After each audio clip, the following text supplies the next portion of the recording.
নমস্কার শ্রোতা বন্ধুরা, স্বাগত জানাই আপনাদের গল্পের আসরে। আজকের আমাদের নিবেদন লেখক রূপম রায়ের লেখা কালিম্পং শহরের গুপ্ত সন্ত্রাস। অজিতেশ সিরিজের এই গল্পটি আপনাদের কেমন লাগলো আমাদের কমেন্ট বক্সে জানাতে ভুলবেন না কিন্তু। আর প্রত্যেক সপ্তাহে এরকম অসাধারণ সব গল্প শুনতে হলে চ্যানেলটিকে সাবস্ক্রাইব করে পাশে থাকবেন। তাহলে আর বেশি কথা না বলে শুরু করা যাক আমাদের আজকের এই নিবেদন।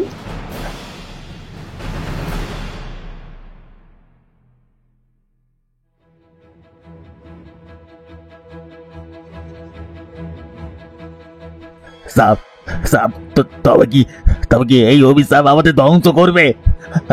আর কি কিছু করার নেই, আমাদের কিছু করার নেই। এখন কোনো পথ নেই। ঈশ্বর, এই অভিশাপ আমাদের ধ্বংস করবে। দেবতা রুষ্ট হয়েছেন, আমাদের আর নিস্তার নেই। আমি বলেছিলাম দেবাংশু বাবুকে ওই গুহার কাছে যাবেন না, কিন্তু তিনি শুনলেন না। দেখলে তো কি হলো।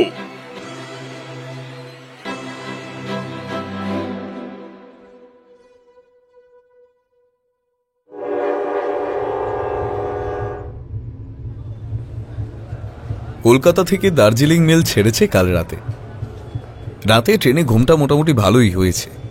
তবে পরের দিন সকালে ঘুম ভাঙতেই আমরা এটা ওটা নিয়ে আলোচনা করছি, কিন্তু হঠাৎ করেই আমাদের সামনে কালিম্পংয়ের স্থানীয় এক কাগজওয়ালা এসে হাঁক দিল, পেপার নেবে পেপার, তাজা খবর।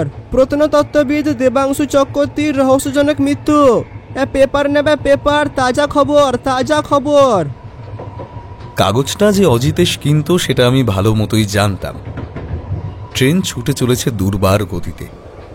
অজিতেশ খবরের কাগজটা কিনে আমার হাতে ধরিয়ে দিয়ে বাইরে ট্রেনের জানালা দিয়ে দৃশ্য দেখায় মনোনিবেশ করল। আমি খবরের কাগজটা পাওয়ার পর মন দিয়ে একটু পড়লাম। দেখো অজিতেশ, পাহাড়ের মানুষ রহস্য শুনলে কতটা আকৃষ্ট হয়, কিন্তু পড়ে যা বুঝলাম এবার এই কেস সত্যিই অদ্ভুত। লকড রুমের ভিতরে খুন, আর এখানকার স্থানীয় পাহাড়ি লোকেরা নাকি এটাকে কুসংস্কার রূপে দেখছে, আর তার কথা খবরের কাগজের পাতায়ও লিখেছে। তারা নাকি ছায়ার দেবতার অভিশাপে এটা হয়েছে বিশ্বাস করে। তোমার এই সম্পর্কে কি মতামত ভাইয়া? অমরজিৎ, মানুষ যতই উন্নত হোক, তাদের মনের এক কোণে ভয় সব সময় থাকে, আর এই ভয় সবচেয়ে সহজ অস্ত্র। এখানে কোনো অভিশাপের কথা বলা হয়েছে, তাই না? তবে আমি বলছি, সব ছায়ার পেছনে আলো থাকে। হয়তো এই মৃত্যুটা স্বাভাবিক নয়, তাই তাকে ধামা চাপা দেওয়ার জন্য এসব গালগপ্প তৈরি হচ্ছে। তোমার কি ইচ্ছে তবে অজিতেশ? আমরা কিন্তু এবার ঘুরতে এসেছি, কোনো কেসে জড়িয়ে পড়ার ব্যাপারে তুমি থাকলে থাকতে পারো ভাইয়া। আমার পুজোর আগে প্রকাশককে নতুন বই লিখে দিতে হবে, মাথায় অনেক চাপ। লেখকদের তো এই জ্বালা বোঝোই সব।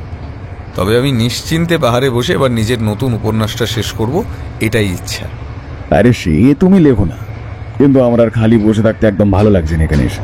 তার উপরই রহস্যের গন্ধ যখন নাকে গেছে, এখানকার স্থানীয় পুলিশ ইন্সপেক্টর সহায় আমার চেনা, তাকে জিজ্ঞেস করে কেসটা নিয়ে আলোচনা করে দেখব।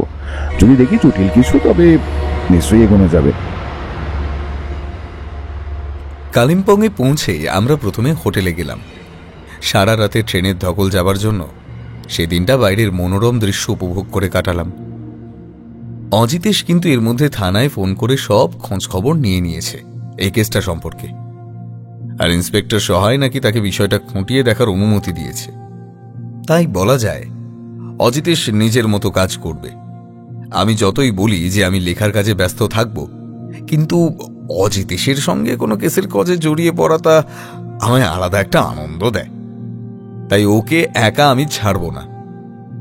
পরের দিন ঘুম ভাঙল কালিম্পংয়ের ঘন কুয়াশা ঢাকা একটা অসাধারণ সুন্দর সকালের সঙ্গে। হোটেলের বাইরে থেকে ভেসে আসছে নানা রকম পাখিদের মিষ্টি ডাক। তবে এর মাঝেও সূর্যমামা ওঠার সঙ্গে সঙ্গে কাঞ্চনজঙ্ঘা আমাদের সামনে নিজের অপরূপ সুন্দর রূপ উজাড় করে দিল। আমি যতবার কাঞ্চনজঙ্ঘা দেখি ততবারই যেন মুগ্ধ হয়ে উপভোগ করি সৃষ্টিকর্তার সৃষ্ট এই অসাধারণ ভাস্কর্য। অজিতেশ বলেই রেখেছিল যে সে বেরোবে, তাই আমরা আর দেরি করিনি। হোটেলেই ব্রেকফাস্ট সেরে তৈরি হয়ে নিলাম বেরোবো বলে। একটা গাড়ি করে আমরা বেরিয়ে পড়ি অজিতেশের বলা ঠিকানার উদ্দেশ্যে। পথে যেতে যেতে সে বলেছিল আমরা এখন চলেছি দেবাংশু বাবুর বাংলোর উদ্দেশ্যে। পথে মনোরম পাহাড়ি দৃশ্য দেখতে দেখতে আমরা পৌঁছে গেলাম একটি পুরনো বড় কাঠের বাড়ির সামনে, যার দেওয়াল বলছে এটা বেশ পুরনো, আর তাতে বয়সের ছাপ স্পষ্ট। বাংলোর সামনে দাঁড়িয়ে থাকা কেয়ারটেকার আমাদের স্বাগত জানালো। আপনারাই কি শহর থেকে এসেছেন? পুলিশ বাবুরা আমাকে বলছিল আপনারা আসবেন। আমি এখানে প্রায় 20 বছর ধরে কাজ করছি বাবু, কিন্তু দেবাংশু বাবুর মতো লোককে এমন বিপদে পড়তে আগে কখনো দেখিনি। বিপদ? কি দেখলেন আপনি? সেদিন রাতে আমি একটা ছায়া মূর্তি দেখেছিলাম বাবু। সেটা কোনো মানুষের মতো কিন্তু নয়, ও বড় অদ্ভুত, বড় ভয়ঙ্কর। আর ওই রাতেই তো দেবাংশু স্যারের সাথে এমন হলো। আচ্ছা, বুঝলাম। ঠিক আছে, আমাদের একটু কাজ আছে, আমরা দেবাংশুবাবুর ঘরটা একটু ঘুরে দেখতে চাই। মদন আর কিছু বলল না। সে আমাদের ঘরে যাবার রাস্তা দেখিয়ে দেওয়ায় আমরা সেই দিকেই এগিয়ে গেলাম। আমরা এবার কেয়ারটেকারের বলা ঘরে প্রবেশ করলাম। ঘরটি খুবই সুশৃঙ্খল, আর এটা যে কোনো ইতিহাসবিদদের ঘর হবে তা সহজে আন্দাজ করা যায়।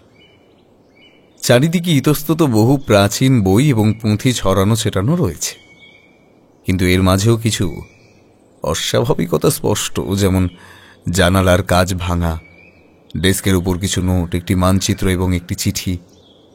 টেবিলের উপরে থাকা নোট এবং মানচিত্রটি হাতে তুলে নেয় অজিতেশ। মানচিত্রে কালিম্পংয়ের একটি পাহাড়ি গুহা চিহ্নিত করা রয়েছে। অজিতেশ একবার নিচু হয়ে ঘরের মেঝে থেকে আবিষ্কার করল একটি অদ্ভুত প্রাচীন মুদ্রা। দেখো তো, জানালাটা বাইরে থেকে ভাঙা, কিন্তু ঘর ভেতর থেকে বন্ধ ছিল। তোমার কি মনে হয় দেবাংশুবাবুর মৃত্যুটা আত্মহত্যা হতে পারে? অজিতেশ নিজের খাতায় কিছু একটা নোট করছিল। সে হাসতে হাসতে বলল, আত্মহত্যা? আর কেউ নিজেই নিজের ঘাড় মটকাবে? এটা একেবারেই খুন অমরজিৎ। তবে খুনি এমন ভাবে কাজটা করেছে যেন সবাই বিশ্বাস করে এটা একটা অদ্ভুত কোনো অভিশাপের কাজ। আর এই দেখো, আমার মন বলে এই মানচিত্রে যে গুহার কথা বলা আছে সেখানে নিশ্চয়ই কোনো গোপন সত্য লুকিয়ে আছে। গুহা? দেবাংশুবাবু কি তবে কোনো গুপ্তধন খুঁজে পেয়েছিলেন? এই মুদ্রাটা তো দেখেই বোঝা যাচ্ছে এটা প্রাচীন। এখন এই মুদ্রার গুহার সংকেত দেখে তো এটাই মনে হচ্ছে অমরজিৎ। অজিতেশ এবার টেবিলে খুঁজে পাওয়া চিঠিটা হাতে তুলে নিল, কিন্তু সেই চিঠির কাগজটা পড়ার পর সে অদ্ভুতভাবে সেটা দেখতে লাগল। তার দেখা হয়ে গেলে আমি সেটা হাতে নিয়ে দেখি তাতে লেখা আছে, আমি কিছু এমন আবিষ্কার করেছি যা পাহাড়ের ইতিহাস বদলে দেবে, কিন্তু আমি বিপদে আছি। আমার চারপাশে ছায়ারা ঘুরছে, তাদের হাত থেকে আমি কতদিন বাঁচব আমি জানি না। অদ্ভুত ব্যাপার, চিঠিটা অসমাপ্ত। দেবাংশুবাবু কি জানতেন তার মৃত্যুর ঝুঁকি আছে? নিশ্চয়ই, এবং আমি নিশ্চিত তিনি কিছু একটা আবিষ্কার করেছিলেন, আর সেই আবিষ্কারই তার মৃত্যুর কারণ। আমরা এবার বেরিয়ে আসি সেই ঘর থেকে, আর বেরোনোর সময় কেয়ারটেকার মদনের কাছে জানতে চাই সে কিছু জানে কিনা দেবাংশুবাবুর মৃত্যুর ব্যাপারে, কারণ সে স্থানীয় লোক। তবে তার কথা শুনে আমরা অবাক হলাম বেশি। আপনারা তল্লাশি করছেন করুন, তবে আমরা জানি দেবাংশুবাবু গুহায় একটি প্রাচীন প্রত্নতাত্ত্বিক দেবতার মূর্তি খুঁজে পেয়েছিলেন। আর তিনি আমাদের স্থানীয় মানুষদের বিশ্বাস ভেঙে ওই জায়গায় গবেষণা চালিয়ে যান দিনের পর দিন। আমরা বহুবার বারণ করেছিলাম ওনাকে যে আমাদের ছায়ার দেবতা সেই পাহাড়ের গুহায় বাস করেন। তিনি তা একেবারেই শোনেননি। আর দেখুন, দেবতার অভিশাপেই কিনা শেষ হতে হলো ওনাকে। ঠিক আছে মদন, আমার মন বলছে এই জায়গাটা ঘিরে অথবা এই বাংলোটা ঘিরেই কোনো রহস্যের ইঙ্গিত রয়েছে। আমি পুলিশের থেকে বিশেষ অনুমতি নেব যাতে এই বাংলোতে আমরা সে রাত কাটাতে পারি। তবেই হয়তো সব সত্য আমাদের কাছে ধরা দেবে। আর এই বাংলোতে আরো কি কেউ থাকেন নাকি?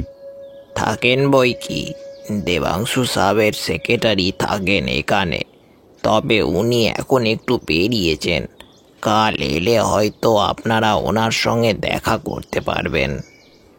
আমরা কেয়ারটেকার মদনকে ধন্যবাদ দিয়ে বেরিয়ে আসি সেখান দিয়ে। তবে তার বলা কথাগুলোর মধ্যে কুসংস্কারের ছাপ স্পষ্ট ছিল। আর অজিতেশ কোনো রকম কুসংস্কারে বিশ্বাস করে না। সেই দিনের মতো আমরা আশেপাশের কিছু সাইট সিন করে হোটেলে ফিরে এলাম। তবে কেসটা এতটা অদ্ভুত যে ঘোরার দিকে আমার কেন জানি না মন নেই।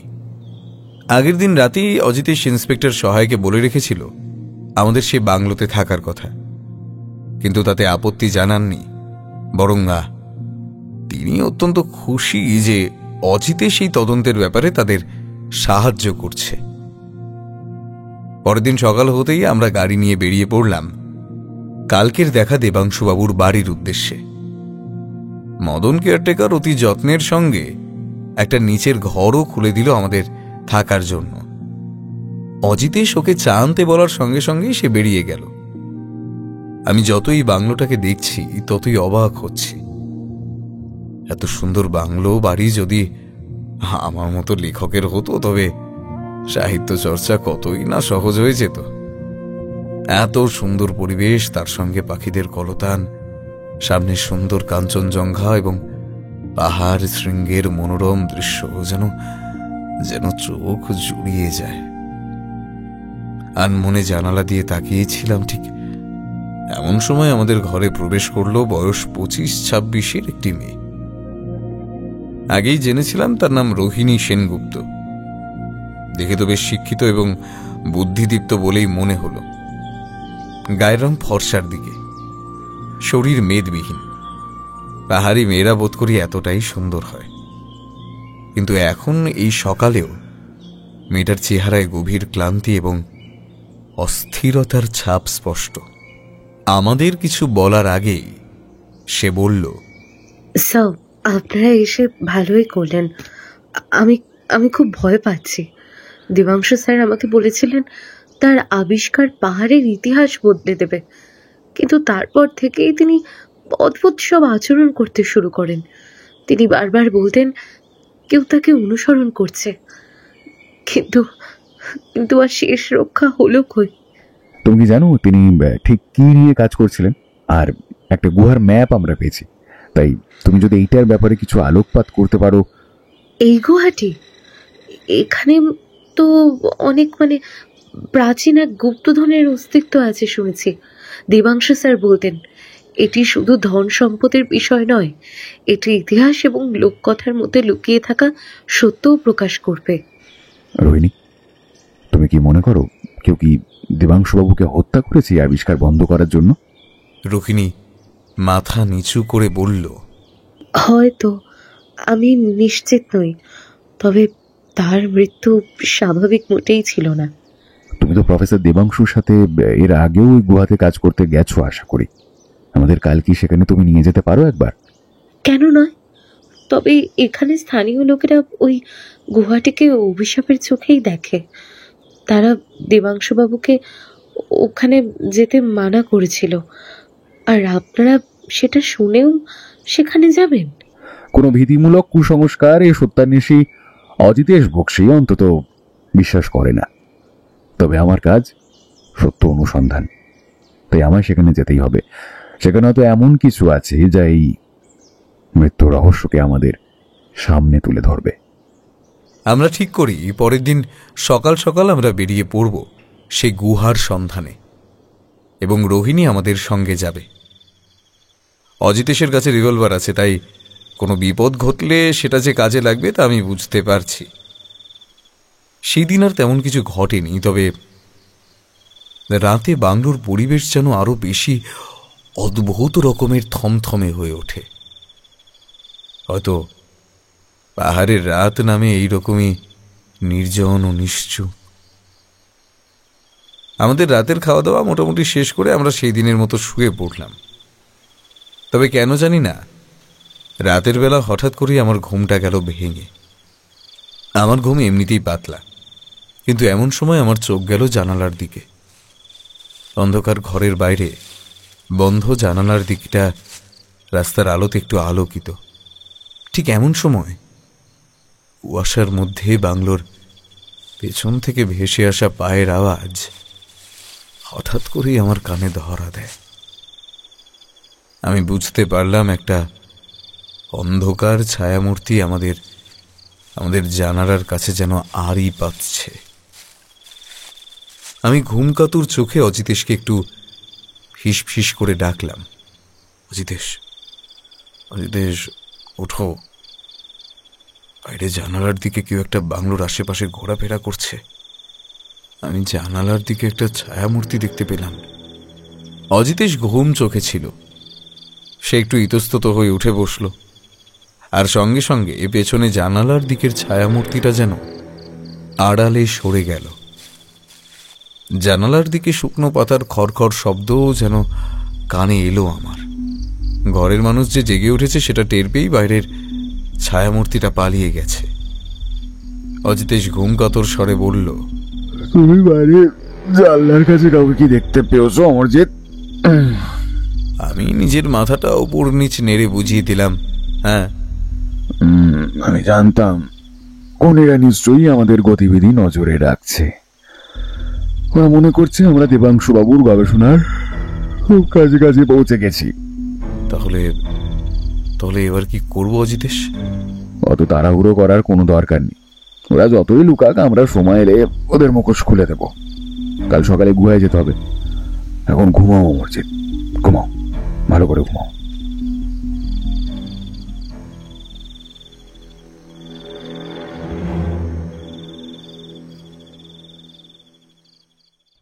পরদিন ভোর হবার সঙ্গে সঙ্গেই আমরা তৈরি হয়ে নিলাম। এই ভোরবেলা পাহাড়ি গ্রামের ঠান্ডা বাতাস আমাদের শরীরে তখন কম্পন ধরিয়ে দিচ্ছে। পাহাড়ি বাংলোর বাইরে চারপাশে তখন জমে আছে ঘন কুয়াশা, কিন্তু এই কুয়াশার ভেতরেও লুকিয়ে থাকা রহস্যময় গুহর দিকে রওনা দিতে আমরা প্রস্তুত, এবং রোহিণীও আশা করি তৈরি হয়ে গেছে এতক্ষণে। আগে জেনেছি এই গুহার নাম স্থানীয়দের কাছে কুখ্যাত কালধ্বনি গুহা। গ্রামের অনেকেই বিশ্বাস করেন গুহায় প্রবেশ করলে জীবিত ফেরা সম্ভব নয়। বেশি দেরি না করে সকাল 7টার মধ্যে আমরা ব্রেকফাস্ট সেরে বেরিয়ে পড়লাম একটা গাড়ি নিয়ে। স্যার, আমি একবারই গেছি ওই গুহায় প্রফেসরের সাথে। তবে আমাদের সেখানে যাবার জন্য কিছু প্রয়োজনীয় জিনিসপত্র কেনার দরকার আছে, যা আমাদের সাহায্য করবে পরে। যেমন ধরুন, ওই একটা হ্যারিকেন কেনা উচিত, যা অন্ধকার গুহায় আমাদের আলো দেখাতে কাজে দেবে। এই গ্রামের বাজারে আপনি টর্চ পাবেন না, তাই এটাই এখন নিয়ে নিন। আমি কাছের বাজারে গাড়ি থেকে নেমে সেই হ্যারিকেন কিনতে যাব বলে এগিয়ে গেলাম। তবে স্থানীয় কিছু লোক আশা করি আমাদের আর সঙ্গে রোহিণীকে দেখেছিল, তাই কিছু একটা নিজেদের মধ্যে ফিসফিস করে কথা বলছিল। আমি একটা দোকানের দিকে এগিয়ে গিয়ে একটা হ্যারিকেন কিনলাম, কিন্তু টাকা দেবার সময় সেই দোকানের দোকানদারটি আমায় ফিসফিস করে বলল, বাবুরা, আপনারা কি কালধ্বনি গুহায় যাচ্ছেন? দেবাংশু বাবুর কি হলো দেখলেন তো? তাও কি আপনারা শিক্ষা পেলেন না? যান যান, ফিরে যান। সেই সময় দোকানে বসে থাকা এক বৃদ্ধ বলে ওঠে, ওদের যেতে দাও, ওদের থামানো যাবে না। তবে জেনে রেখো বাছা, ছায়ার দেবতার অভিশাপ থেকে কেউ বাঁচতে পারে না। সে অভিশাপ তোমাদেরও গ্রাস করবে। আমি আর দোকানে দাঁড়াইনি, জিনিসটা কিনে গাড়িতে ফিরে বললাম, অজিতেশ, এই গুহা নিয়ে মানুষের এত ভয়, সত্যিই কি এমন কিছু আছে নাকি নাকি কেবল কুসংস্কার? মানুষ কি নিয়ে গল্প তৈরি করে যান, যাকে মানুষ ভয় পায়। কিন্তু যত কুসংস্কারই থাকুক, সত্যি সবসময় যুক্তির ভেতরই লুকিয়ে থাকে। এটা মাথায় রেখো অমরজিৎ। রোহিণী আমাদের পথ দেখিয়ে নিয়ে আসছিল এতক্ষণ জঙ্গলের ভেতর দিয়ে। জঙ্গলটা যে একটু একটু করে বৈধ ঘন হয়ে উঠছে তা আমাদের কাছে স্পষ্ট। নিচে পাকা রাস্তা ছেড়ে আমরা পাহাড়ি মাটির রাস্তা ধরেছি প্রায় মিনিট খানেক হলো। গাড়ি থামলো এক গভীর বনের মধ্যে। চারিদিকে পাখির কলতানের শব্দ ছাড়া অন্য কিছু শোনা যায় না। কালিম্পংয়ের এই পাহাড়ি ঘন জঙ্গলের ভেতর দিয়ে গুহার পথে হাঁটতে শুরু করি আমরা। রোহিণী আমাদের আগে আগে পথ দেখিয়ে এগোচ্ছিল, কিন্তু তার মুখে ভয়ের ছাপ স্পষ্ট। আমি একবার স্যারের সঙ্গে এই পথে এসেছিলাম, তবে গুহার ভেতরে একটা অদ্ভুত রকমের শীতল অনুভূতি ছিল। মনে হচ্ছিল কেউ যেন আমাদের উপর নজর রাখছে। আর স্যার সেই গুহার ভেতর থেকেই একটা প্রত্নতাত্ত্বিক মুদ্রা খুঁজে পান। প্রফেসর দেবাংশু যখন এই মুদ্রা গুহা থেকে এনেছিলেন, তাহলে গুহায় আরো কিছু লুকিয়ে তো থাকতেই পারে, তাই না অজিতেশ? অমরজিৎ, সেটা তো হতেই পারে, কিন্তু এখন বড় কথা হলো আমাদের সেই গুহায় প্রবেশ করতে হবে, আর সেই গুহার রহস্য ভেদ করতে হবে। কে ওখানে? স্যার, আমার মন বলছে ওটা কোনো জন্তু নয়, ওটা মানুষ, আর সে আমাদের অনুসরণ করছে। ভয় পেও না, আমার সাথে অস্ত্র আছে। এবার এগোনো যাক গুহার দিকে। আমরা আর একটু এগোতেই চোখে পড়ল একটি ত্রিভুজ আকৃতির অন্ধকার গুহা মুখ। গুহার প্রবেশদ্বারে পৌঁছানোর সঙ্গে সঙ্গেই সবার মুখেই চাপা উত্তেজনা আর ভয় মেশানো অনুভূতি খেলা করে গেল। গুহার মুখে অদ্ভুতভাবে কালো এবং গভীর। গুহার ভেতরে প্রবেশ করার পরপরই সবাই অনুভব করলাম অদ্ভুত এক শীতল বাতাস যেন চারিদিকে বয়ে বেড়াচ্ছে। কিন্তু স্যাঁতস্যাঁতে গুহার পাথরের দেওয়ালে কিছু অদ্ভুত নতুন চিহ্ন আরো স্পষ্ট হয়ে ওঠে অন্ধকারের ভেতর। আমরা এগিয়ে চলেছি গুহার পাথুরে পথ ধরে। সবার আগে অজিতেশ এবং তার পেছনে আমরা। অজিতেশের হাতে হ্যারিকেন জ্বলছে, আর সেটাই আমাদের পথ দেখাচ্ছে সামনের।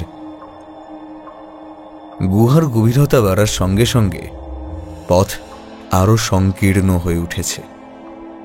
ঠিক এমন সময় হঠাৎ করেই গুহার এক কোনায় মাটির মধ্যে কিছু যেন একটা চকচক করে উঠতে দেখলাম আমরা।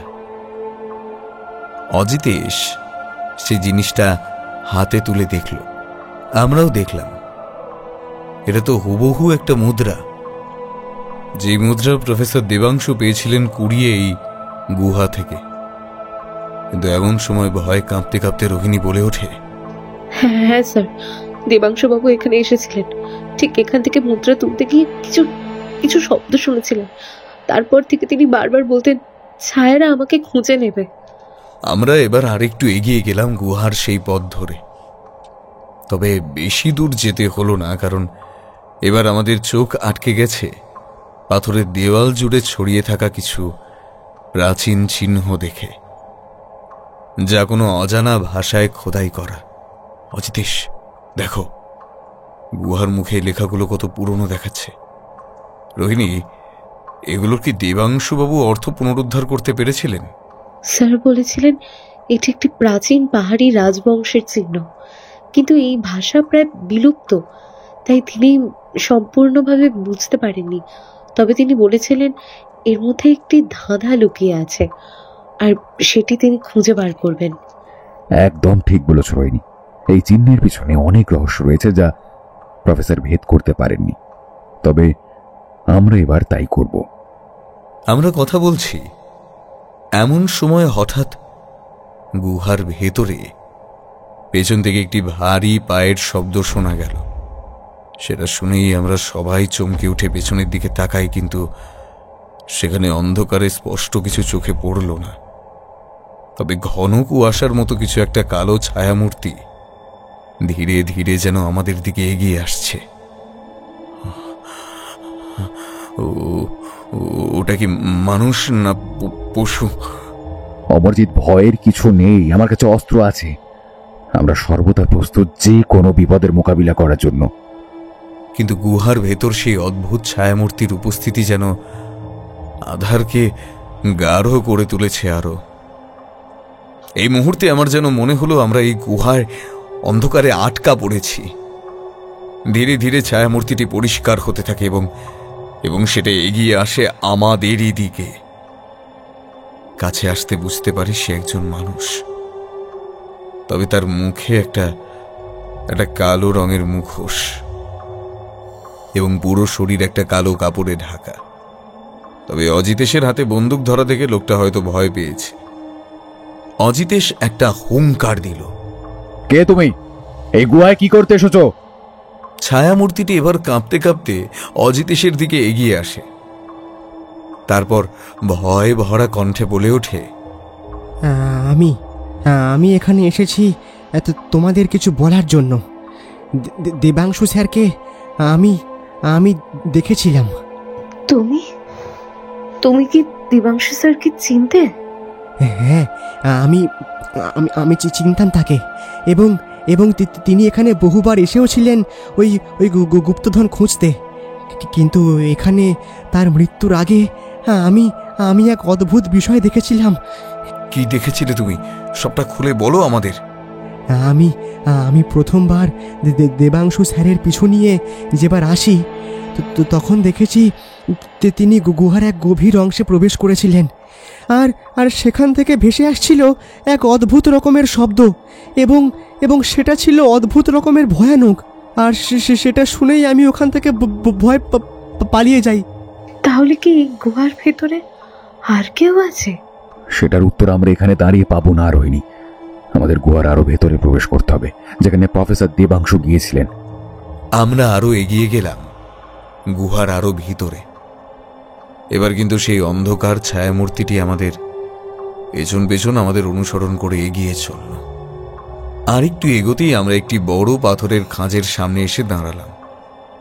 খাঁজটি কিছুটা বিস্তৃত এবং তার ভেতরে প্রবেশের জন্য একটি সংকীর্ণ পথ রয়েছে। আমাদের নজরে এলো তা। সেটা দেখে রোহিণী আতঙ্কিত স্বরে বলল, দেবাংশু স্যারের আবিষ্কৃত গুপ্তধন এখানেই লুকিয়ে থাকতে পারে। আমরা আর কোনো কথা বললাম না, এগিয়ে গেলাম সেই অন্ধকার সংকীর্ণ পথ ধরে। খাঁজের ভেতরে প্রবেশ করে আমরা তো অবাক, কারণ ভেতরে অন্ধকারে ছড়িয়ে ছিটিয়ে রয়েছে বহু প্রাচীন প্রত্নবস্তু। কিন্তু এখানকার বাতাস যেন অদ্ভুত চাপা প্রকৃতির, এবং এক অদ্ভুত ভয়ে বিষানো আতঙ্ক কাজ করছে আমাদের প্রত্যেকেরই মনে। কিন্তু এবার আমাদের দৃষ্টি আকর্ষণ করলো একটা বিশাল বড় ধরনের এক পাথরের মূর্তি। আর সেটা যে কোনো প্রাচীন দেবতার তা আমাদের কাছে স্পষ্ট। আর এটি সম্ভবত গুহার রক্ষক, আর এই দেবতাই গ্রামবাসীদের আতঙ্কের কারণ। এটা কি? এই মূর্তি তো কল্পনার অতীত। এটাই সেই রহস্যময় ছায়ার দেবতা। আর দেবাংশু স্যার ঠিক এই মূর্তির উপর গবেষণা করতে চেয়েছিলেন। মানে এটাই দেবাংশু বাবুর আবিষ্কার? তবে কেন তিনি এখানকার গোপনীয়তা ভাঙতে চেয়েছিলেন? আমি জানি এই গুহার ভিতরে কিছু অদ্ভুত রহস্য লুকিয়ে আছে, যেটা কোনো গুপ্তধনের সঙ্গে জড়িত। আর তাই এখানে যারা আসে তাদের উদ্দেশ্য সঠিক নয়, তাই তাদের ওপর এই মূর্তির অভিশাপ বর্ষিত হয়। ওসব কথা থাক, আমাদের এখন কাজ এখানে কি রহস্য লুকিয়ে আছে সেটা বার করা। আমি মূর্তির চারপাশটা একটু খুঁজে দেখতে চাই, তোমরা এখানে দাঁড়াও। অজিতেশ আর দেরি করল না, যেমন বলা তেমন কাজ। সে মূর্তির চারপাশটা ভালো করে খুঁটিয়ে দেখতে শুরু করল। আর সেই মূর্তির আশেপাশে অনেক পুরনো চিহ্ন চোখে পড়ল আমাদের, যা স্থানীয় লোকেদের কাছে ছায়ার অভিশাপ এই নামেই পরিচিত। অমরজিৎ, ভালো করে দেখো, এখানে এতগুলো চিহ্ন রয়েছে, তবে খোদাই করা চিহ্নগুলো সম্ভবত প্রাচীন দেবতা বা কোনো ইতিহাসের ঘটনার বর্ণনা দিচ্ছে। আর সেটাই খুঁজে বার করার চেষ্টা করছিলেন দেবাংশুবাবু। অজিতেশ কথা বলছে ঠিক এমন সময় পাথুরে দেওয়ালে একটা অদ্ভুত সংস্কৃত অক্ষরে লেখা একটা লাইন আমার চোখে পড়ল। অজিতেশ, ওদিকে দেখো। ওটার মানে করলে দাঁড়ায় যে স্থানের সত্য এবং মিথ্যার মধ্যে সীমারেখা মিশে যায়, সেই স্থান অন্ধকারের মধ্যে ডুবে যায়। আমার কথা শেষ হবার আগেই পুরো গুহার মাটি যেন অদ্ভুত রকমের কেঁপে উঠল। আমাদের যেন মনে হলো একটা হালকা ভূমিকম্পের মতো হতে পারে। আর যদি কোনো ক্রমে এই বিপর্যয় বেশি সময় চলে তবে পাহাড়ি এই পাথরে দেওয়াল চাপা পড়েই আমরা মারা পড়ব। আমরা দাঁড়াতে পারছি না, কিন্তু হঠাৎ করেই আমাদের অবাক করে একটা অদ্ভুত অমানবিক জন্তুর চিৎকার ভেসে এলো গুহার অন্ধকার ভেদ করে। আর এই চিৎকার যে কোনো অচেনা বন্য বস্তুর, সেটা স্পষ্ট। কিন্তু এখানে এই জঙ্গলের ভেতরে পাথরে গুহায় জন্তু আসবে কোত্থেকে? এটা এটা এটা এটা ওই ছায়ার দেবতার অভিশাপ। আমাদেরকে এক্ষুনি এখান থেকে পালিয়ে যাওয়া উচিত। এখানে থাকা বিপজ্জনক। পালাও পালাও বলে চিৎকার করে আমাদের সঙ্গে আসা ছায়ামূর্তি গুহার বাইরের দিকে প্রচন্ড বেগে দৌড়ে পালালো। অজিতেশ হয়তো তাকে পালিয়ে যেতে বাধা দিত, কিন্তু সে যেমন অদ্ভুতভাবে এসেছিল তেমন অদ্ভুতভাবেই নিজের পরিচয় না দিয়ে মিলিয়ে গেল গুহার অন্ধকারে। আমরা তাকিয়ে আছি। হঠাৎ করেই আমাদের সামনে তীব্র শব্দ করে পাথরের দেওয়ালটা ভেঙে পড়ল। আর সেটা ভেঙে পড়ার সঙ্গে সঙ্গেই অদ্ভুত জন্তুটার গর্জনের রেশ একটু একটু করে কমে এল। একটা সময় পর সব শান্ত হয়ে এল। এই কয়েক মুহূর্তের মধ্যে যে কি হয়ে গেল সেটা আমরা কল্পনা করতে পারছি না, কিন্তু পাথরের দেয়ালটা ভেঙে পড়ার সঙ্গে সঙ্গেই সেই স্থানের সৃষ্টি হলো একটি বৃহৎ গহ্বর। আমরা আলো নিয়ে এগিয়ে গেলাম সেটারই দিকে। আর একটু হাঁটার পথ আমরা আবিষ্কার করলাম একটি নতুন কক্ষ, যা হয়তো আমাদের আশার আলো দেখাতে পারে। সেখানে একটি বিশাল সিঁড়ি নিচে নেমে গেছে। আমাদের এই সিঁড়ি দিয়ে নামতে হবে। হয়তো এখানে গুহার আসল রহস্য লুকিয়ে আছে। আমরা অজিতেশের পেছন পেছন সিঁড়ি দিয়ে নামতে শুরু করলাম। আর প্রতিটি পদক্ষেপের সঙ্গে আমাদের মনের ভয় যেন আরো বেশি করে চেপে ধরতে শুরু করল। নিজের অন্ধকার যেন আরো ঘন হয়ে আসছে। পেয়েছি, ওই দেখো, পুরনো বই, পেন্সিল আর একটা নোট। এটি হয়তো দেবাংশুবাবুর গবেষণা স্থান। এখানেই তার সমস্ত নথিপত্র পড়ে রয়েছে। অজিতেশ পুরনো বইটি খুলে দেখে এবং লক্ষ্য করে বইয়ের প্রথমেই পাতায় লেখা আছে ছায়ার অভিশাপ ও গুহার ইতিহাস। অজিতেশ ওই নোট এবং বইটা হয়তো আরো বেশি সময় ধরে দেখত, তবে আমাদের অবাক করে গুহার বাইরের দিক থেকে ভেসে এলো একটা তীব্র চিৎকার। আর এই গলার আওয়াজ আমরা চিনি।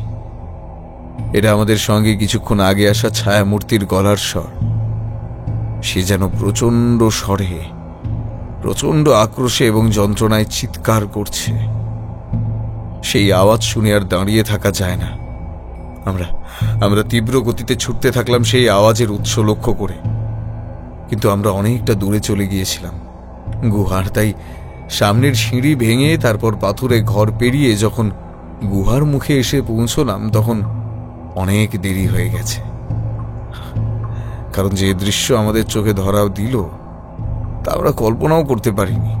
কারণ ঠিক গুহার মুখে পড়ে আছে একটা মৃতদেহ, আর তার শরীরের যে প্রাণ নেই সেটা অজিতেশ তার নাকের সামনে হাত দিয়ে বুঝতে পারল। তবে এই খুনটা হলো কিভাবে? কেই বা লোকটাকে হত্যা করলো? সে তো সাহায্যের জন্য চিৎকার করেছিল এবং তার গলার আওয়াজ তাও আমরা শুনেছি, তবে এভাবে তার মৃত্যু হলো কিভাবে? রোহিণী হঠাৎ করেই এমন সময় চিৎকার করে বলে ওঠে, এই খুনটা অনেকটা আমাদের প্রফেসর দেবাংশু বাবুর খুনের মতো। তার শরীরের কোনো স্থানে কোনো রকম রক্তের দাগ নেই, এমনকি তাকে আঘাতও করা হয়নি। তার মানে এই লোকটাকে যারা মেরেছে তারাই প্রফেসরকেও খুন করেছে। এই ছেলেটা খুন হতো না যদি সে আমাদের সাথে থাকতো। তবে আমার মন বলছে এই গুহায় লুকিয়ে আছে এমন কোনো রহস্য যা হয়তো কেউ বা কারা লুকিয়ে রাখতে চায় এবং তার জন্য এদের খুন করছে। আমরা যাতে গুহার আর ভেতরে প্রবেশ না করি তার জন্যই এই ব্যবস্থা। তবে এখন কি অজিতেশ, এই গুহা তো তবে সত্যি অভিশপ্ত। ছায়ের দেবতার কথাই তো তবে সত্যি। আমাদের এখন কি করণীয়? আর এই বিপদপূর্ণ কাজে এগোনোর কি ঠিক হবে? আর গুহার ভেতরে একটা অদ্ভুত জন্তুর চিৎকারও আমরা কিন্তু শুনেছি, আর সেই যদি আমাদের ক্ষতি করে। একবার যে কাজে আমি নেমেছি সেটা শেষ করা না পর্যন্ত আমি চুপ করে বুঝতে পারবো না অমরজিৎ। তবে আমাদের এখন প্রথম কাজ বাংলোতে ফিরে যাওয়া আর পুলিশকে ইনফরমেশন দেওয়া এই খুনের ব্যাপারে। তারা এসে আগে দেহ তুলে নিয়ে যাক, তারপর আমরা পরে কি করণীয় তা চিন্তা করব। তবে গুহার ভেতরের রহস্য আমি ভেদ করবই। প্রফেসর দেবাংশু যেটা করতে পারেননি সেইটা আমি করব। ঠিক আছে, চলো এবার তাহলে আগে ফিরে যাওয়া যাক। আমরা গুহার মুখ থেকে পাথরের সংকীর্ণ পথ ধরে ফিরে যাব বলে পা বাড়িয়েছি, ঠিক এমন সময় আমাদের অবাক করে একটা তীব্র বন্দুকের গর্জন কানে এলো, আর সঙ্গে সঙ্গে একটা গুলি আমাদের পাশ দিয়ে বেরিয়ে গিয়ে লাগলো একটা পাথরের এক পাশে। অমরজিৎ, রোহিণী, তোমরা এই বড় পাথরটার দিকে এক্ষুনি লুকিয়ে পড়ো। কোনো দুষ্কৃতী আমাদের উপর হামলা করেছে, এখানে দাঁড়ানো ঠিক হবে না। অজিতেশ বলার সঙ্গে সঙ্গে অপর একটা গুলির শব্দ এলো আমাদের কানে, আর সেটা অজিতেশের দিক থেকে বেরিয়ে লাগলো পাশের বড় গাছটার গুড়িতে। আমরা এক মুহূর্ত সময় নষ্ট না করে তীব্র গতিতে বেরিয়ে আসি সেই পাথুরে রাস্তা ধরে। প্রচ্ছদ জুড়ে দৌড়ে হাঁপাতে হাঁপাতে পৌঁছই জঙ্গল পেরিয়ে গাড়ির সামনে। ড্রাইভার তৈরি ছিল। অজিতেশ বলার সঙ্গে সঙ্গেই আমরা ফিরে গেলাম বাংলোতে। এমন অভিজ্ঞতা যে হতে পারে তা আমাদের কল্পনারও অতীত। আর সেই গুহার মধ্যে যে কোনো রকমে কোনো অভিশাপ নেই সেটা একদম জলের মতো স্পষ্ট। আর আমাদের উপর হামলার কাজ যে কোনো বড় গ্যাংয়ের কাজ, সেটা মানুষেরই বিকৃত মস্তিষ্কের কাজ, সেটা সকলেই বুঝতে পারলাম। অজিতেশ বাংলোতে ফিরেই প্রথমে ফোন করে দিল স্থানীয় পুলিশকে, যাতে তারা অচেনা ছেলেটার মৃতদেহ উদ্ধার করে। আর আমাদের উপর হওয়া হামলার কথাও খুলে বলে পুলিশকে। তবে সেটা বলার পরেও অজিতেশ প্রায় 1 ঘন্টা ধরে ফোনে কথা বলল অফিসার সহায়ের সঙ্গে। তবে সে যে কি বলল তা আমি কিছুই বুঝতে পারলাম না। তবে অজিতেশ যে কোনো বড় রহস্যের গন্ধ পেয়েছে সেটা স্পষ্ট। তবে কি রহস্য লুকিয়ে আছে গুহার অন্ধকারে? আর যে অদ্ভুত রহস্যময় জন্তুর আওয়াজ আমরা শুনেছিলাম সেটাই বা কোন জন্তুর?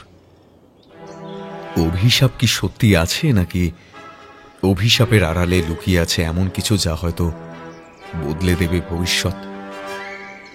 এত সব প্রশ্ন মনের মধ্যে যখন গিজগিজ করছে, তবে সেই দিন গুহা থেকে ফিরে অজিতেশ কেমন যেন একটু নিজেকে ভাবনার জগতে নিজেকে ডুবিয়ে দিল।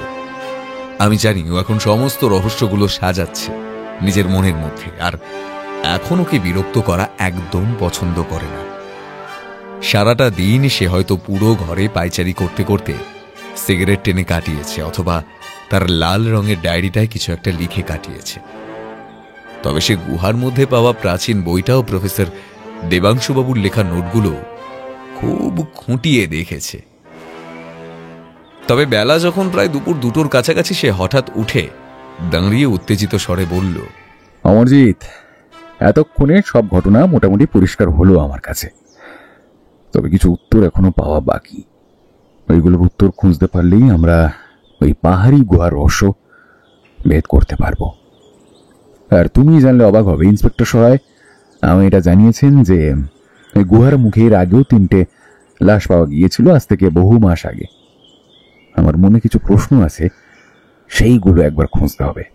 আমি একটু থানার দিকে বেরোচ্ছি, তবে আমার মন বলছে আমরা রাতে আবার সেই গুহার দিকে যাব, কারণ আজ রাতটুকুই আমাদের হাতে থাকবে সেই গোপন রহস্য ভেদ করার জন্য।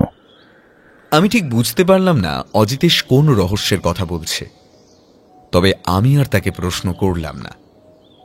এর আগেও আমরা বহুবার সত্য অনুসন্ধানের জন্য রাতে অভিযান করেছি, তাই সেটা নিয়ে ভাবনার কারণ নেই। সে বেরিয়ে যাবার পর আমি একটু ওর লাল রঙের ডায়েরিটায় খুলে দেখছিলাম। সেখানে নীল রঙের পেনের কালি দিয়ে লেখা কিছু প্রশ্ন, যেগুলোর মধ্যে লুকিয়ে আছে আসল রহস্য। যেমন, প্রফেসর দেবাংশু কি গুহার মধ্যে লুকিয়ে ঢুকেছিলেন, তাই তার উপর কোনো হামলা হয়নি? গুহার মধ্যে থাকা ছায়ার দেবতার মূর্তি বহু প্রাচীন হলেও পাথুরে দেওয়ালে লিপিগুলো কি সেই সময়ের? সোনার প্রাচীন মুদ্রাগুলো কি কোনো রহস্যের ইঙ্গিত, না গুহার ভেতরে মানুষকে আকৃষ্ট করে নিয়ে যাবার প্রচেষ্টা? গুহার মধ্যেকার অদ্ভুত জন্তুটার গর্জন কানে গেলেও সে হামলা করল না কেন? আর জন্তুটা কি সত্যি হিংস্র? অভিশাপের পেছনে কোনো গোপন ষড়যন্ত্রের ছাপ কি আছে? ছেলেটিকে মেরে ফেলার কারণ কি? সে কি ভয়ে আমাদের আরো কিছু জানাতে চেয়েছিল? গুহাটার এক জায়গা দিয়ে প্রবেশদ্বার আছে, নাকি অপর কোনো গোপন রাস্তা উপস্থিত? সতর্কতার ভিত্তিতে আজই কি সব সরিয়ে ফেলা হবে? রহস্য ঘনীভূত হওয়ার সম্ভাবনা কতটা? প্রতিটা প্রশ্ন দেখার পর আমি বুঝলাম এই সবের উত্তর একজনই দিতে পারে, সে হলো অজিতেশ। আর এই সমস্ত কিছু রহস্য ভেদ ও করবে, তাতে যা কিছু হয়ে যাক। কিন্তু তার খাতাটা দেখতে দেখতে একটা রহস্য যেন আমার মাথায়ও খেলে গেল। অজিতেশ বিকাল নাগাদ ঘরে ফিরে আসতেই আমি আমার সন্দেহের কথা তাকে জানালাম আর জিজ্ঞেস করলাম, আচ্ছা অজিতেশ, তুমি কি একটা ব্যাপার খেয়াল করেছো যে গুহার দেয়ালে যে লিপিগুলো রয়েছে তার মধ্যে কিছু সংস্কৃত ভাষায় লেখা ছিল বোধহয়? আর এই লেখাগুলো যদি প্রাচীন না হয় তবে কি হবে? বন্ধু, তুমি এখন ব্যাপারটা ধরতে পেরেছো? আমার চোখে সেটা আগেই পড়েছিল। আসলে একটা প্রাচীন লিপির সঙ্গে কয়েকদিন আগে করা লিপির মধ্যে 1000 গুণ তফাৎ থাকবে। আর তফাৎটা পাথরের গায়ে বলে সেটা স্পষ্ট ধরা পড়েছে। অর্থাৎ সেই গুহার অভিশাপকে কাজে লাগিয়ে কিছু অসাধু লোক তাদের কার্যসিদ্ধি করে চলেছে। আর আমার মন বলে সেখানে এমন কিছু লুকানো আছে যা সুধাংশুবাবু বুঝতে পেরেছিলেন, তাই তাকে শেষ করে দেওয়া হলো। আর তুমি যে থানায় গেলে একটু আগে, তা কি ঠিক করে এলে? নতুন কি কিছু জানতে পারলে নাকি? এখন এর উত্তর তুমি পাবে না অমরজিৎ, রাতের জন্য অপেক্ষা করো। তবে এইটুকু বলছি, আজ রাতের সব রহস্যের সমাধান হবে। অজিতেশ স্যার, আমিও আপনাদের সাথে যেতে চাই। আশা করি আপনারা না বলবেন না। আমরা ঘরে কথা বলছিলাম, ঠিক সেই সময় রোহিণী আমাদের দরজার কাছে এসেছিল হয়তো কিছু কথা বলতে। তবে সে আমাদের কথা শুনেই প্রস্তাব দেয়। অজিতেশ তাতে বারণ করেনি। আমরা মনে মনে তখন প্রস্তুতি নিচ্ছিলাম অদ্ভুত এক রহস্যের সমাধান জানার জন্য। তবে রাত বাড়ার সঙ্গে সঙ্গে আমাদের উত্তেজনাও যেন ধীরে ধীরে বৃদ্ধি পেতে শুরু করেছে। রাত ঠিক 11:30 বাজার সঙ্গে সঙ্গেই আমাদের বাংলোর বাইরে অনেকগুলো গাড়ির একসঙ্গে ইঞ্জিনের শব্দ শুনতে পেলাম। আমরা তৈরি ছিলাম। অজিতেশ বলতেই আমরা এগিয়ে গেলাম সামনে দাঁড়িয়ে থাকা পুলিশ জিপটির দিকে। এই গাড়ির পেছনে প্রায় 5-6টা আরও পুলিশ ভ্যান চোখে পড়ল আমাদের। আর প্রতিটা গাড়িতে যে অস্ত্রধারী পুলিশ আছে সেটা একদম স্পষ্ট। আমরা উঠে বসতেই গাড়ি ছেড়ে দিল। আর অজিতেশ বলল, অমরজিৎ, পরিচয় করিয়ে দিই, ইনি ইন্সপেক্টর সহায়, আমার পরিচিত এবং বন্ধু বলতে পারো। এর আগের বার ওনার সাথে দার্জিলিং একটা কেসের ব্যাপারে আমার পরিচয় হয়েছিল, আর ওনার সাথেই আজ রাতের অভিযানটি আমরা করব। আপনি তাহলে সেই স্বনামধন্য লেখক অমরজিৎ রায়, তাই তো? বই পড়ার অভ্যাস না থাকলেও আমি আপনার নাম শুনেছি বহুবার। এটা বেশ ভালো। অজিতেশ রহস্য ভেদ করে সত্য অনুসন্ধান করে, আর আপনি লেখার মধ্যে সেই রহস্যটা তৈরি করেন। তবে আজ যে কাজে আমরা চলেছি এটা বইয়ের থেকে অনেক গুণ বেশি। সেখানে গোলাগুলিও চলতে পারে, প্রাণের ঝুঁকিও আছে রীতিমতো। সে আর বলতে, আমি আর অজিতেশ এর আগেও বহুবার এরকম অভিযান করেছি। তবে রোহিণী হয়তো এইসবে নতুন। যাই হোক ইন্সপেক্টর, আপনি কি সন্দেহ করছেন ওই গুহার ভিতরে কি রহস্য লুকিয়ে থাকতে পারে? অজিতেশ আমাকে এটার ব্যাপারে বলতে বারণ করেছিল, তবে এখন আর আমার বলতে কোনো বাধা নেই, কারণ অনেক দিন ধরেই আমাদের পুলিশের কাছে একটা বড় স্মাগলিং চক্রের তথ্য সামনে আসছিল। বহুদিন ধরেই এই পাহাড়ি শহরে ছড়িয়ে পড়ছে বহু নকল ওষুধের কারবার। আর তার সাথে পাহাড়ের জঙ্গলে পাওয়া যায় এমন কিছু জন্তু, যেমন রেড পান্ডা, তারপর ভাল্লুক। তারা তো মাঝে মাঝেই বন থেকে হারিয়ে যাচ্ছে। তাই আমাদের অনুমান এই স্মাগলার টিম অনেক দিন ধরেই এই কাজ করে চলেছে। তবে সঠিক তথ্য প্রমাণ আর তাদের ঘাঁটির খোঁজ না পাওয়ার জন্য আমরা তাদেরকে ধরতে পারিনি। তবে সহায়, তোমায় যা বলা ছিল তোমার সবকিছু মনে আছে তো? আমাদের সবকটা গাড়ি যেন গুহা থেকে অনেকটা দূরে থামানো হয়, আর তোমার বাকি পুলিশরা যেন অস্ত্র নিয়ে প্রস্তুত থাকে, একবারে প্রস্তুত। তারা নিজেদের জায়গা নিয়ে নিক, সঠিক সময় এলে আমি সিগন্যাল দেব। সবাইকে বলা আছে অজিতেশ, তোমার চিন্তার কোনো কারণ নেই। তবে আমরা কি গুহা পথ ধরেই ভেতরে যাব? আমরা ওই পথ ধরেই ভিতরে যাব, যাতে স্মাগলাররা সতর্ক না হয়ে যায়। ওরা বুঝতে পেরে গেলে আগেই সরে পড়বে। তবে অন্য পুলিশদের বলে দিও তারা যেন গুহার অপর প্রান্তে পাহাড়ের আশেপাশে লুকিয়ে থাকে। সবাই নিজের মতো তৈরিই আছে, তবে লোকগুলো কতটা ভয়ানক সেটা আমরা কিন্তু জানি না। আর গুহার মধ্যে কত লোক আমাদের ওপর ঝাঁপিয়ে পড়তে পারে তার হিসেব কিন্তু আমাদের কাছে নেই। তাই অজিতেশ, তোমার হাতের বন্দুকটা কিন্তু সব সময় প্রস্তুত রেখো। অজিতেশ মাথা নেড়ে সম্মতি জানিয়ে দিল। আমরা রাতের অন্ধকারে এগিয়ে চললাম এক ভয়ানক অভিযানের উদ্দেশ্যে। কি আছে কপালে তার হদিশ আছে শুধু ভগবানের হাতে। এখানে কিন্তু আমার মন বলছে এই অভিযান কিন্তু অভিশাপের বিরুদ্ধে আলোর লড়াই। আর এই লড়াইয়ের সূত্রপাত করেছিলেন প্রফেসর দেবাংশু। তার অসমাপ্ত রহস্যের সমাধান করতেই আমরা এগিয়ে চলেছি। মনের প্রতিটা রন্ধ্রে রন্ধ্রে যেন খেলে যাচ্ছে অদ্ভুত রকমের এক সাহসের অনুভূতি। আমাদের গাড়ি যখন এসে থামল পাহাড়ি সংকীর্ণ পথটার কাছে, তখন প্রায় রাত 12:30টার কাছাকাছি। আমরা এবার গাড়িগুলো দূরের জঙ্গলে রেখে পায়ে হেঁটে এগিয়ে চললাম সামনের দিকে। অজিতেশ এবং ইন্সপেক্টর আগে আগে চললেন, হাতে বন্দুক, ও তাদের পিছু পিছু আমি এবং রোহিণী, তার সঙ্গে বন্দুকধারী কয়েকজন পুলিশ। বাকি পুলিশগুলো অজিতেশের কথা মতো গুহার অন্য কোনো প্রান্তে ঘাপটি মেরে বসে আছে আশা করি। আমরা একটু সময় পর পৌঁছলাম গুহার সামনে, কালো অন্ধকার মুখটার সামনে। গুহাটা দিনের বেলা দেখেছিলাম, তাই হয়তো অতটা কিছু বুঝতে পারিনি, কিন্তু এই রাতের অন্ধকারে সেটা দেখে আমার মন যেন আঁতকে উঠল। আজ রাতে গুহাটার শক্তি যেন ভয়ঙ্কর রূপ নিয়েছে, যেন কোনো গহীন অভিশাপ দানা বেঁধেছে সেই স্থানে। অজিতেশ আলো জেলে আগে আগে আমাদের পথ দেখিয়ে এগিয়ে নিয়ে চলল। অনেকটা পথ চলে আমরা ততক্ষণে পৌঁছে গেছি পাথরে দেওয়ালযুক্ত গুহার সেই স্থানে যেখানে প্রাচীন মূর্তিটা রয়েছে। অভিশাপ কি আছে জানি না, তবে ভয়ে শরীরে সমস্ত রক্ত যেন হিম হয়ে যাচ্ছে এই গহীন অন্ধকারে। সকালে একটা আঁশটে গন্ধ আমাদের নাকে এসেছিল বটে, তবে তখন বুঝতে পারিনি সেটা কিসের। এখন বুঝতে পারছি, গুহার ভেতরে কিছু বাদুর উল্টো হয়ে ঝুলে আছে পাথরের ছাদ ও দেওয়াল দিয়ে।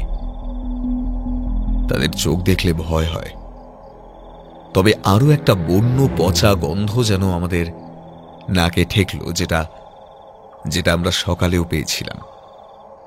এমন সময় সকালের মতো তীব্র গর্জনের শব্দ আমাদের কানে এলো। অজিতেশ ফিসফিসিয়ে বলল, ভয় পেও না, আমার পেছন পেছন আসো, কারো কোনো বিপদ হবে না। আমরা আরো খানিকটা পথ পেরিয়ে গুহার সেই পাথুরের সিঁড়ির কাছে পৌঁছলাম। আর এবার ওই স্থানে পৌঁছলাম যেখানে সকালে প্রচুর পরিমাণ পাথর ভেঙে পড়েছিল, বা বলা যায় যে স্থানে পাথরের দেওয়ালটা ভেঙেছিল। কিন্তু একটা অদ্ভুত ব্যাপার আমাদের দৃষ্টি আকর্ষণ করল। সকালে যেরকম দেখেছিলাম সেই জায়গাটা এখন সেরকম নেই, কারণ ওইখান দিয়ে কিছু তীব্র আলো এসে পড়ছে গুহার এই অংশে। আর সেই তীব্র আলো যে কোনো ইলেকট্রিক আলো সেটা বলে দিতে হয় না।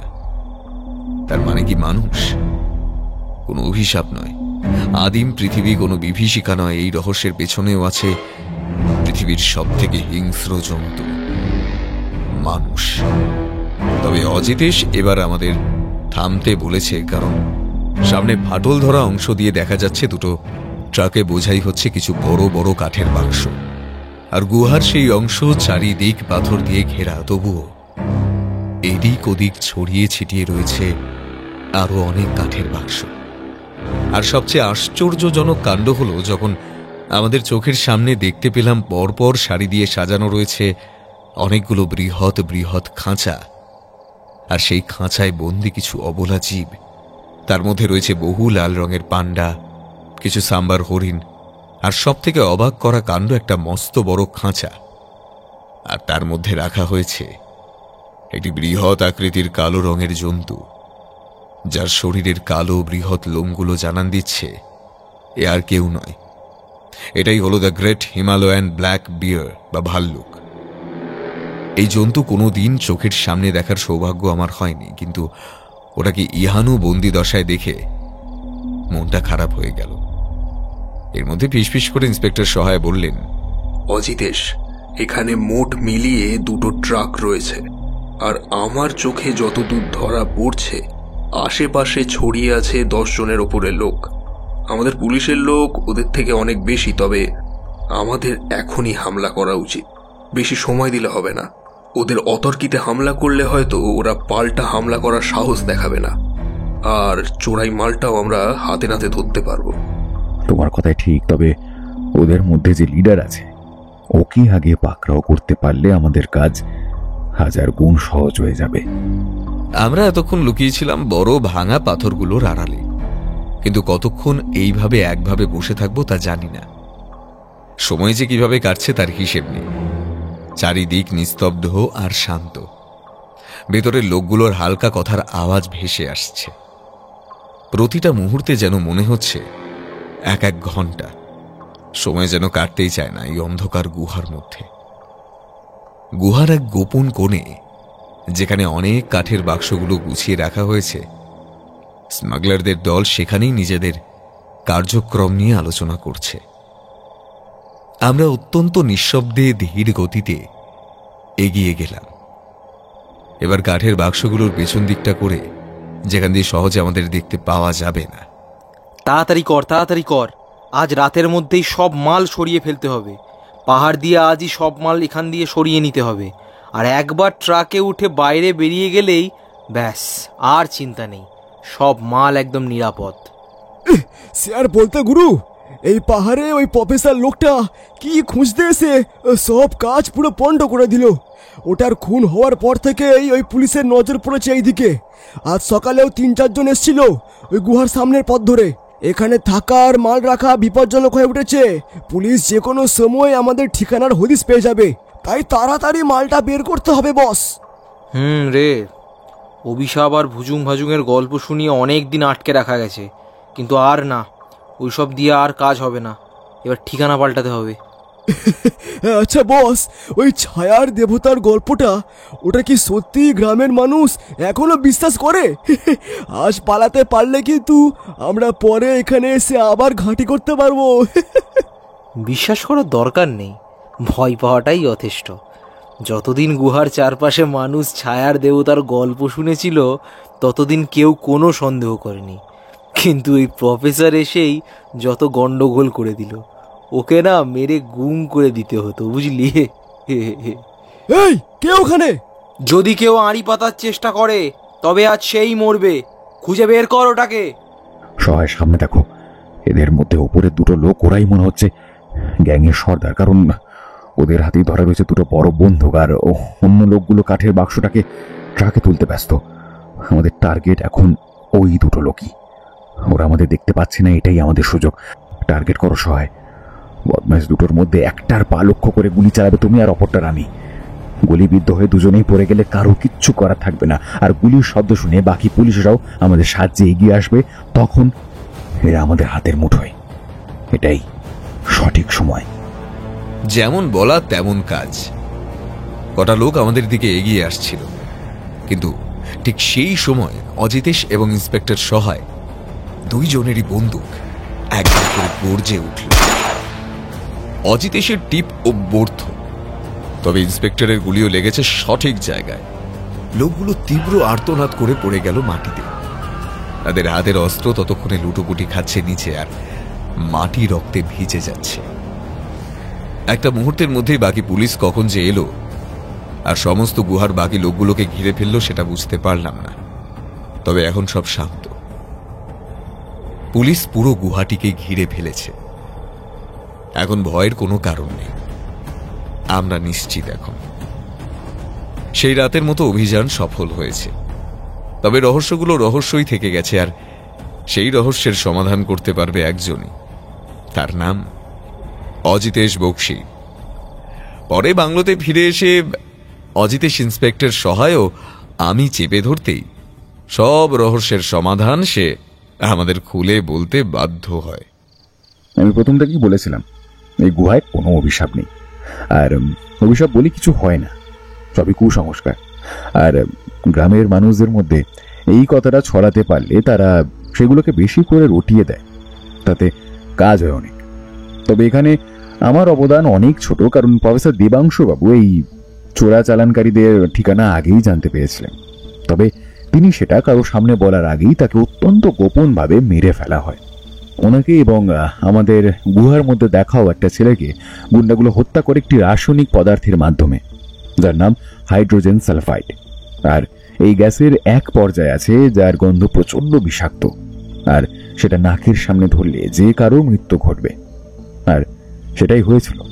তবে গুহার মধ্যে মূর্তিটা দেখে আমি বুঝতে পারছিলাম সেটা প্রাচীন, কিন্তু গুহার দেওয়ালে লেখাগুলো অত্যন্ত নতুন, তা ভালো করে দেখলেই স্পষ্ট বুঝতে পারা যায়। অর্থাৎ এখানে মানুষের আনাগোনা আছে, আর তারা চায় না এখানে অন্য লোক আসুক। পরে ইন্সপেক্টর সহায় বলেন যে এই গুহার আশেপাশে এর আগেও বহু মানুষের মৃতদেহ মিলেছে, যেটা স্থানীয় মানুষ অভিশাপ বলে এদিকে আসা বন্ধ করে দেয়। তবে সেই সুযোগ কাজে লাগিয়ে চোরাচালানকারীদের ঘাঁটি হয়ে উঠেছে এই পাহাড়। এখানেই তৈরি হতো বহু পরিমাণ নকল ওষুধ, যা পার্শ্ববর্তী রাজ্য নেপালে চলে যেত রাতের অন্ধকারে, এবং এখান দিয়েই পাচার হতো বন্য বহু জন্তু, যা হয়তো বিদেশে অনেক অনেক দামে বিক্রি করা হয়। আর এই সবের সূত্র যখন মিলিত হয় তখন সব ঘটনা আমার সামনে জলের মতো পরিষ্কার হয়ে যায়। তারপর কি ঘটেছে তোমরা জানো। সুতরাং এখানে রহস্য উদ্ঘাটন মোটামুটি শেষ। এখন সত্যান্বেষী সত্য অনুসন্ধান হবে নতুন জায়গায়। সত্য সবসময় কঠিন পথ ধরেই হাঁটে, কিন্তু তার গন্তব্য অটুট থাকে। অন্ধকার যতই গভীর হোক না কেন, আলোর একটি কণা তাকে ছিন্ন ভিন্ন করে দিতে পারে।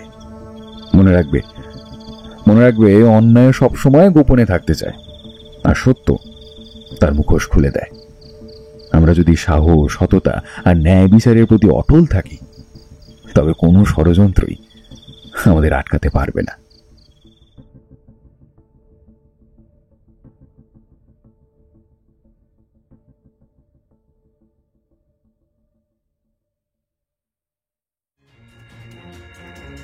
এতক্ষণ আপনারা শুনছিলেন লেখক রূপম রায়ের কলমে কালিম্পং শহরের গুপ্ত সন্ত্রাস। তাহলে কেমন লাগলো আপনাদের আজকের এই গল্প? কমেন্ট সেকশনে জানাতে ভুলবেন না। আর প্রতি সপ্তাহে এরকম দুর্দান্ত সব গল্প শুনতে হলে চ্যানেলটিকে সাবস্ক্রাইব করে আমাদের পাশে থাকবেন। অসংখ্য ধন্যবাদ।